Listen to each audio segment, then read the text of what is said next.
श्री स्वामी समर्थ. हर हर महादेव. आज सोमवार विशेष आपण बघणार आहोत. महादेवांचे तुमच्यासाठी काय संदेश आहे. 3 वेळा तुमचं नाव घ्या मनामध्ये. ही जनरल रीडिंग आहे. भोलेनाथचा तुम्हाला काय संदेश आहे ते आपण बघूया. ओम नमः शिवाय. हर हर महादेव. ओम नमः शिवाय. हर हर महादेव. तर मला इथे असं दिसतंय भोलेनाथचं कार्ड आलेलं आहे. लॉर्ड शिवा ॲज भोलेनाथचं कार्ड आहे हे.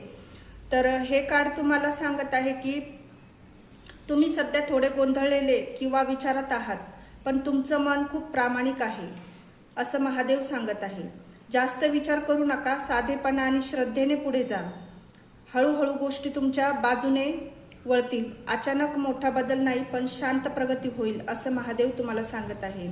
काही गोष्टी तुमच्या नियंत्रणात नाहीये, त्यांना सोडून देणंच तुमच्यासाठी गरजेचं आहे. आणि तुमच्या रिलेशनशिपमध्ये जर तुम्ही कोणाबद्दल विचार करत असाल तर भोलेनाथ सांगत आहे की नातं शुद्ध भावनेवर ठेवा. जबरदस्ती कोणावरही करू नका. समोरच्या व्यक्तीचं मनातही शांत पण थोडी गोंधळलेली ऊर्जा दिसत आहे असं भोलेनाथ सांगत आहे. आणि तुमच्या पैशामध्ये फायनान्शियल किंवा कामामध्ये मेहनत चालू ठेवा. लगेच परिणाम दिसणार नाही, पण उशिराने का होईना पण तुम्हाला यश नक्की मिळेल. कोणतीही नवीन सुरुवात करण्यासाठी हा काळ शांतपणे आणि योजना करण्याचा आहे असं महादेव तुम्हाला सांगत आहे.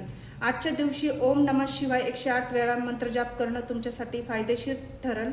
आणि शक्य असेल तर शिवलिंगावर पाणी किंवा दूध अर्पण करा. आजच्या दिवशी मनातील एक इच्छा भोलेनाथांना तुम्ही शांतपणे सांगा असं महादेव तुम्हाला सांगत आहे. त्यांच्यावर ज्या काही तुमच्या अडचणी असेल ते सरेंडर करा आणि पूर्ण विश्वासाने तुम्ही महादेवावर तुमच्या अडचणी अर्पण करा. त्यांच्यावर पूर्ण विश्वास ठेवा.